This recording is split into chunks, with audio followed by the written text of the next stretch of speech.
أعوذ بالله من الشيطان الرجيم يا أيها الإنسان ما غرك بربك الكريم. أعوذ بالله من الشيطان الرجيم. بسم الله الرحمن الرحيم. إن قارون كان من قوم موسى فبغى عليهم وآتيناه من الكنوز ما إن مفاتحه لتنوء بالعصبة أولي القوة إذ قال له قومه لا تفرح إن الله لا يحب الفرحين وابتغ فيما آتاك الله الدار الآخرة ولا تنس نصيبك من الدنيا وأحسن كما أحسن الله إليك ولا تبغ الفساد في الأرض إن الله لا يحب المفسدين قال إنما أوتيته على علم عندي أولم يعلم أن الله قد أهلك من قبله من القرون من هو أشد منه قوة وأكثر جمعا ولا يسأل عن ذنوبهم المجرمون.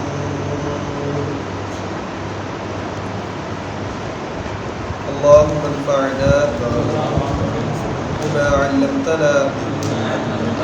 وعلمنا ما ينفعنا وزدنا علما. اللهم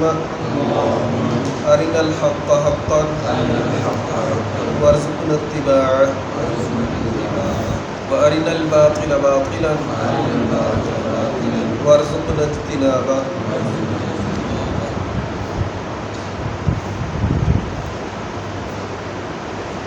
ان قارون بشک قارون کان تھا من قوم موسیٰ موسیٰ علیہ السلام کی قوم میں سے فبغى علیہم پس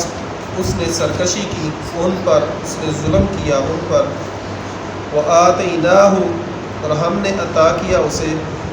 من الکنوز خزانوں سے ما جو ان بشک مفاتحہ اس کی چابیاں لا تنوء باری ہوتی بالعصبہ ایک بھاری جماعت پر اولي القوة قوت والی. عصبہ جو ہے نا یہ 40 تک کے ہندسے کے اوپر دلالت کرتا ہے کہ 40 لوگ اس کی چابیاں اٹھاتے ہیں. عصبہ ویسے جماعت کو کہتے ہیں، مردوں کی طاقتور مردوں کی ایک جماعت. اولي القوة قوت والے. اذ جب قال کہا لہو اس کے لیے قومہ اس کی قوم نے لا تفرح تو خوش نہ ہو ان اللہ بشک اللہ لا يحب الفرحین اترانے والوں کو پسند نہیں کرتا. وابتغی اور تلاش کر فیما اس چیز میں آتاک اللہ جو عطا کیا تجھے اللہ نے الدار الآخرہ آخرت کا گھر. ولا تنس نصیبک اور نہ تو بھول نصیبک اپنا حصہ من الدنیا اس دنیا سے. واحسن اور احسان کر کما جیسا کہ احسن اللہ احسان کیا ہے اللہ نے الیک تجھ پر. ولا تبغی الفساد اور نہ تو پھیلا فساد تلاش کر فساد فی الارض زمین میں. ان اللہ بے شک اللہ لا یحب نہیں پسند کرتا المفسدین فساد کرنے والوں کو. قال کہا قارون نے انما سوائے اس کے نہیں اوتیتہ عطا کیا گیا مجھے علی علم میرے علم پر عندی جو میرے پاس ہے. اولم یعلم کیا وہ نہیں جانتا ان اللہ بے شک اللہ نے قد اہلک تحقیق ہلاک کیا من قبلہ اس سے پہلے من القرون بستیوں سے من وہ ہوا اشد جو زیادہ سخت تھے منہ اس سے قوت کے اعتبار سے و اکثر جمعا اور زیادہ کثرت میں تھے جماعت کے علاوہ لشکر کے اعتبار سے ولا یسألوا اور نہیں سوال کیا جائے گا عن ذنوبہم ان کے گناہوں کے بارے میں مجرموں سے ان قارون کان من قوم موسیٰ بے شک قارون جو ہے وہ موسیٰ علیہ السلام کی جماعت میں سے تھا۔ اب یہاں پیچھے سے آپ دیکھیں کہ اللہ تبارک و تعالیٰ نے یہ جو پیچھے 3-4 دروس سے جو ہمارا موضوع چل رہا ہے وہ اصل میں موضوع کیا تھا کہ جب کفار مکہ کو کہا جاتا کہ آپ ہدایت کی پیروی کرو تو وہ آگے سے کیا کہتے کہ ان نتبع الہدی معک نتخطف من ارضنا کہ اگر ہم نے ہدایت کی پیروی کی تو ہمیں زمین کے اندر سے اچک لیا جائے گا، کہ گویا کہ ہم حرم کے اندر باسی ہیں اور حرم کے اندر یہ جو بت ہے ان بتوں کی تعظیم کی وجہ سے لوگ حج کے لیے جو آتے ہیں اس وجہ سے لوگ ہمیں جو ہے وہ عزت کا مقام دیتے ہیں۔ اگر ہم نے ان بتوں کی جو ہے وہ نفی کر دی، ہم نے ان بتوں کا انکار کر دیا تو لوگ جو ان بتوں کی وجہ سے ہمیں عزت دیتے ہیں لوگوں نے وہ ہمیں عزت دینا چھوڑ دیں گے۔ اس وجہ سے یہاں مختلف مثالوں کے ساتھ اللہ تبارک و تعالیٰ نے سمجھایا، تو یہاں ایک اور مثال دی ان کو۔ ان قارون کیونکہ کفار مکہ کے اندر بہت سارے لوگ جو تاجر تھے نا، تو تاجر وہ ایسے بھی تھے، کچھ تو خود تجارت کی غرض سے جاتے تھے، کچھ کیا ہوتا تھا کہ جو ارد گرد کے پاس کے قبائل تھے نا، اگر وہ خود تجارت کے لیے جاتے تو ان کے قافلے محفوظ نہ رہتے۔ وہ کیا کرتے، ان کفار مکہ میں سے کسی نہ کسی کا مال لے لیتے، مال کو ساتھ شامل کرتے، 2-4 اس کے غلاموں کو ساتھ شامل کر لیتے، تاکہ راستے کے اندر اگر چور ڈاکو وغیرہ ان کو پڑتے تو وہ ان غلاموں کو آگے کر دیتے، بھئی یہ تو دیکھو اس کا قافلہ ہے، ہم تو اس کے ساتھ جو ہے وہ تجارت کرنے والے ہیں، اصل میں تو یہ سارا مال جو ہے یہ لشکر اس کا چلا رہا ہے، جس وجہ سے ان کے راستے جو تھے وہ محفوظ رہتے،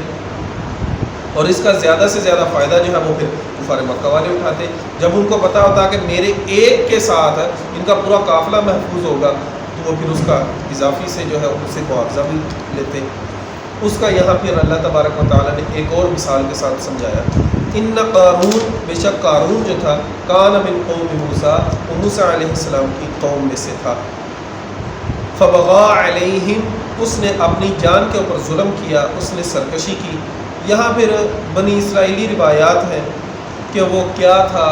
وہ کون تھا، بعض نے تو پھر یہاں تک کہنا شروع کر دیا کہ وہ تورات کا حافظ تھا اور بہت اچھی آواز میں تلاوت کیا کرتا تھا وغیرہ وغیرہ، لیکن کہیں بھی ایسا نہیں ملتا، صحیح احادیث مبارکہ سے نہیں ملتا، یا قرآن مجید کے اندر اس کی وضاحت کہیں نہیں ہے کہ واقعتاً وہ تورات کا حافظ تھا یا نہیں تھا۔ بہرحال یہ ہے کہ وہ موسیٰ علیہ السلام کی قوم میں سے تھا، اور بعض نے تو اس کو موسیٰ علیہ السلام کا چچا زاد کہا ہے کہ یہ قریبی رشتہ دار تھا۔ فبغى علیہم تو اس نے سرکشی کی، وآتیناہ من الکنوز اور ہم نے عطا کیا اسے خزانوں میں سے، ما ان مفاتحہ لتنوء بالعصبۃ اولي القوہ کہ ہم نے اس کو اس قدر خزانے عطا کیے تھے کہ یہاں آپ غور کریں کہ خزانوں کا نہیں بتایا کہ کتنے خزانے ہیں، خزانوں کا نہیں بتایا کتنے خزانے ہیں، خزانوں کو لگائے ہوئے تالے، ان تالوں کی چابیاں، ان چابیوں کو اٹھانے کے لیے اس نے ایک جماعت مقرر کی ہوئی تھی۔ اب آپ غور کریں، کوئی بھی آدمی جو ہے اس کے پاس مال آ جائے، وہ چھوٹی چھوٹی صندوقڑیاں تو بناتا کوئی نہیں، وہ زیادہ سے زیادہ بڑی پھر تجوریاں، پھر اس سے بڑی تجوریاں، جیسے جیسے مال کی فراوانی آتی جاتی ہے ویسے اس مال کو محفوظ کرنے کے لیے وہ چیزیں بھی بڑی بناتا ہے اور بڑے سے بڑے وہ اختیار کرتا رہتا ہے ذرائع۔ اور یہاں آپ غور کریں کہ یہاں اللہ تبارک و تعالیٰ نے جو ذکر کیا وہ ذکر کیا اس کی چابیوں کا، کہ لتنوء ان مفاتحہ بے شک اس کی چابیاں جو ہے وہ اٹھانے کے لیے ایک لشکر تھا، اور آپ خود غور کریں اس کا خزانہ کیسا ہوگا، کس قدر اس کا خزانہ ہوگا۔ اذ قال له قومه لا تفرح جب اس کو اس کی قوم نے کہا کہ تو اس قدر خوش نہ ہو، اس قدر تکبر نہ کر، اترا نہ، ان اللہ لا يحب الفرحین، بے شک اللہ تبارک و تعالی جو ہے اس قدر خوش ہونے والوں کو پسند نہیں کرتے، تکبر کرنے والوں کو پسند نہیں کرتے۔ اس کی حالت یہ تھی کہ اس کا تکبر جو ہے وہ اس قدر بڑا ہوا تھا کہ اللہ تبارک و تعالی نے جہاں فرعون کا ذکر کیا نا، فرعون اور حامان کا، اسی کے ساتھ اللہ تبارک و تعالی نے قارون کا بھی ذکر کیا، کیونکہ آپ غور کریں کہ جب بھی کسی کو کسی دوسرے علاقے کے اندر اپنے پاؤں جمانے کے لیے سب سے زیادہ مزاحمت ہوتی ہے تو وہ کیا کرتا ہے کہ اسی قوم کے اندر سے وہ کچھ غدار قسم کے لوگوں کو خریدتا ہے۔ تو یہاں بھی آپ دیکھیں کہ فرعون نے اور حامان نے کیا کیا، قارون کو خریدا، اور قارون کو اللہ تبارک و تعالیٰ نے مالی اعتبار سے جو ہے وہ فراوانی بھی جو زیادہ دی تھی، وہ فرعون کی وجہ سے ہو یا جس بھی وجہ سے ہو، بہرحال یہ تھا موسیٰ علیہ السلام کی قوم میں سے، لیکن یہ اس قدر سرکش تھا کہ اللہ تبارک و تعالیٰ نے سورہ مؤمن کے اندر ذکر کیا ہے وَلَقَدْ أَرْسَلْنَا مُوسَىٰ بِآيَاتِنَا وَسُلْطَانٍ مُبِينٍ، البتہ تحقیق ہم نے بھیجا موسیٰ کو اپنی نشانیوں کے ساتھ، واضح دلائل کے ساتھ، کہاں؟ اِلَىٰ فِرْعَوْنَ وَحَامَانَ وَقَارُونَ، تینوں کا اللہ نے نام لے کر ذکر کیا، فقالوا ساحر کذاب، ان تینوں نے کہا، کیونکہ قالو جو ہے یہ جمع کا صیغہ ہے، دونوں کے اوپر دلالت نہیں کرتا، یہ تین یا تین سے زیادہ کے اوپر دلالت کرتا ہے کہ قارون جو تھا یہ بالکل فرعون اور حامان کے ساتھ ملا ہوا تھا، انہی کی جماعت کے اندر سے تھا۔ اور آپ غور کریں کہ کس قدر اس کے اندر تکبر ہوگا، کس قدر متکبر ہوگا کہ اسی نے فرعون کے ساتھ مل کے بنی اسرائیل کے اوپر بھی ویسے ہی ظلم کرنے شروع کر دیے۔ وابتغی، اور ان کی قوم میں سے جو اچھے لوگ تھے، موسیٰ علیہ السلام کے حمایتی تھے، اور انہوں نے اس کو کہا کہ تو اترانا، اور ساتھ جو اگلی نصیحت کیا کی، وابتغی، اور تو تلاش کر، فیما آتاک اللہ، اس چیز کے اندر سے جو اللہ تبارک و تعالی نے تجھے عطا کیا، الدار الآخرہ، آخرت کا گھر، کہ تو اللہ تبارک و تعالی نے جو تجھے مال عطا کیا اس کے اندر سے تو آخرت کا گھر تلاش کر، دنیا کے اعتبار سے تجھے مال کی کوئی ٹینشن نہیں، بہت زیادہ اللہ نے تجھے مال عطا کیا، دنیاوی اعتبار سے تجھے کوئی مسئلہ نہیں ہے، تو آخرت کی بھی تو کچھ تیاری کرنا، یہ سارا مال دنیا کا دنیا کے لیے ہے۔ تو نبی علیہ السلام نے فرمایا یقول العبد مالی مالی، کہ انسان جو ہے دنیا کے اندر رہتے ہوئے ہر وقت کیا کہتا رہتا ہے، میرا مال میرا مال۔ آپ دیکھ لیں دنیا کے اندر رہتے ہوئے چھوٹے سے چھوٹا بچہ جب تک اس کو پیسے کی سمجھ آتی، جیسے ہی اس کو پیسے کی سمجھ آتی ہے اس وقت سے لے کر مرنے تک انسان کو پیسہ ہی چاہیے، کہ کوئی بھی ایسی سٹیج نہیں آتی، کوئی بھی عمر کا ایسا حصہ نہیں آتا جب کوئی بھی انسان کہتے نہیں جی مجھے پیسہ نہیں چاہیے۔ ساری عمر انسان کیا کہتا رہے، مالی مالی، میرا مال میرا مال۔ تو اب نبی علیہ السلام نے دیکھیں کیسی عجیب اس کی وضاحت کی، کیسی پیاری اس کی وضاحت کی، انما لہ من مالہ ثلاث، اس کے مال کے تین حصے ہوتے ہیں، کہ جو بھی اللہ انسان کو عطا کرے، اللہ کے عطا کردہ مال کے اندر انسان کے تین حصے ہوتے ہیں، ما اکل فافنا، جو کچھ بھی اس نے کھا لیا وہ فنا ہو گیا، وہ ختم ہو گیا، او لابسا فابلا، جو اس نے کپڑے پہن لیے، جو پہننے کے اعتبار سے کسی بھی طرح سے اس نے کوئی چیزیں لے لی وہ بوسیدہ ہو گئی، کھایا فنا ہو گیا، پہننے کے لیے اس نے چیزیں لے لی وہ سیدھا ہو گئی، اور او اعطا فاقنا، تیسرا وہ مال جو اس نے اللہ کے راستے میں کسی کو صدقہ خیرات کیا، عطا کیا، وہ ذخیرہ ہو گیا، وما سوا ذالک، جو اس کے علاوہ ہے تو اس کی کیا آپ نے وضاحت کی، فہو ذاہب، وہ آدمی تو جانے والا ہے، وہ آدمی تو اللہ کے دربار میں جانے والا ہے، اس کو موت آنے والی ہے، وتارکہ للناس، وہ آدمی لوگوں کے لیے چھوڑ دے گا، کہ جمع اس نے کیا ساری عمر مالی مالی مالی وہ کرتا رہا، تو اس مال کے آپ دیکھ لیجیے یہ تین حصے ہوتے ہیں، جو وہ کھاتا ہے وہ بھی ضائع ہو گیا، جو اس نے پہنا وہ بھی بسیدہ ہو گیا، جو اللہ کے راستے میں اس نے خرچ کیا وہ اس کے ساتھ جائے گا، وہ اس کے لیے ذخیرہ ہے۔ اور آپ دیکھ لیں کہ روزانہ کی بنیاد کے اوپر، منتھلی بنیاد کے اوپر، سالانہ بنیاد کے اوپر ہم لوگ کتنا اپنے لیے ذخیرہ کرتے ہیں، اور اسی کی آپ دیکھیں کہ بعض مفسرین نے دنیا کے اندر سے جب انسان جانے لگتا ہے نا تو اس کے اعتبار سے اتنی پیاری منظر کشی کی ہے. وہ کہتے ہیں کہ انسان ساری دنیا کے اندر سے اپنا حصہ پتہ کتنا لے کے جاتا ہے؟ صرف کفن کی چادر، 2 ہو یا 3، وہ 2-3 چادروں کے لیے یہ سارا کچھ کرتا ہے. اور اس کے علاوہ آپ دیکھ لیں نہ کفن کی جیبیں ہوتی ہیں، نہ اس کے ہاتھوں میں کچھ مال ہوتا ہے. اور اسی لیے پھر آپ دیکھ لیں کہ ہم ساری زندگی جو ہے وہ کس لیے بسر کرتے ہیں. وابتغی، اور تو تلاش کر، فیما آتاک اللہ، جو تجھے اللہ تبارک و تعالی نے عطا کیا، الدار الآخرہ، آخرت کا گھر، آخرت کا اپنا حصہ جو ہے وہ تو تلاش کر، آخرت کے لیے اپنا کوئی گھر بنا. ولا تنس نصیبک من الدنیا، اور دنیاوی اعتبار سے جو اللہ نے تیرا حصہ بنایا اس کو بھولنا، کہ جیسے اللہ نے تیرے اوپر احسان کیا ہے تو بھی تو لوگوں کو اوپر احسان کرنا، لوگوں کو عطا کر، لوگوں کے اوپر خرچ کر. بنی اسرائیل میں سے تو ہے، بنی اسرائیل غلام قوم ہے، تو غلام قوم کے اندر رہتے ہوئے اللہ نے تجھے اتنا مال عطا کیا کہ تیرا نام جو ہے وہ فرعون حامان کے بعد تیسرا نام تیرا آتا ہے، کہ تجھے دنیاوی اعتبار سے اتنا مال عطا کیا تو بنی اسرائیل کے اندر سے ان کے اوپر خرچ کر. لیکن وہ نہیں کرتا تھا. وَأَحْسِن كَمَا أَحْسَنَ اللَّهُ إِلَيْكَ، اور جیسے اللہ نے تیرے اوپر احسان کیا نا ایسے تو بھی لوگوں کے اوپر احسان کیا کر. وَلَا تَبْغِ الْفَسَادَ فِي الْأَرْضِ، اور تو زمین کے اندر فساد نہ کر، زمین کے اندر فساد کرنے کے ذرائع تلاش نہ کر، کوئی بھی ایسا راستہ اختیار نہ کر جس کی وجہ سے زمین کے اندر جو ہے وہ دنگا فساد ہو. ان اللہ لا يحب المفسدین، بے شک اللہ تبارک و تعالیٰ فساد کرنے والوں کو پسند نہیں کرتا.